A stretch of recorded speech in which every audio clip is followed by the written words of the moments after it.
रहीम। मैं सर सब तो पहले थोड़ा शुक्रिया अदा करना और थोड़े खूबसूरत न्यूज़ पैलस दे चैनल तो मैं एक अवाम उन्नास तक हुकाम बाला तक एक मैसेज जड़ा है वो पेश करना चाहांगा कि मेहरबानी फरमा के इत्थे पहुँच के ते जरा चेक करो ये लोग किस कदर कुरब दे विच विचारे मुबतला ने, किस कदर करब दे अंदर मुबतला ने कि अचानक रातों रात इन्हां ते परेशानी आ गई।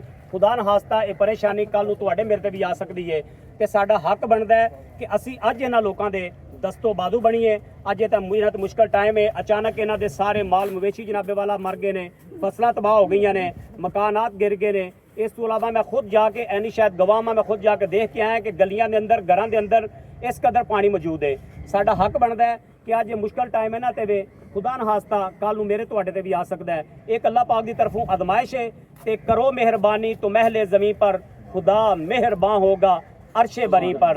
इस वास्ते मैं जितने भी साहिब सरबत लोग ने उन्हां दी बारगाह च गुजारिश करांगा कि मेहरबानी फरमा के अपने अपने फराह दिली दा मुदारा करदियां इन्हां लोकां दी फौरन दस्तो बादू बनो, इन्हां दी मदद वास्ते पहुंचो। जिस कदर हो सकदा है तुसी अनाज दी सूरत दे अंदर, कपड़ियां दी सूरत दे अंदर, नकदी दी सूरत दे अंदर जिस कदर हो सकदा है तुसी आके बारे दीगर असीं सारे कोशिश करिए ते इन्हां लोकां नूं असीं अपने दस्तो बादू बन के ते इन्हां नूं दुबारा तो अपने पैरां ते खड़ा करन दी कोशिश करिए। जज़ाकल्लाह।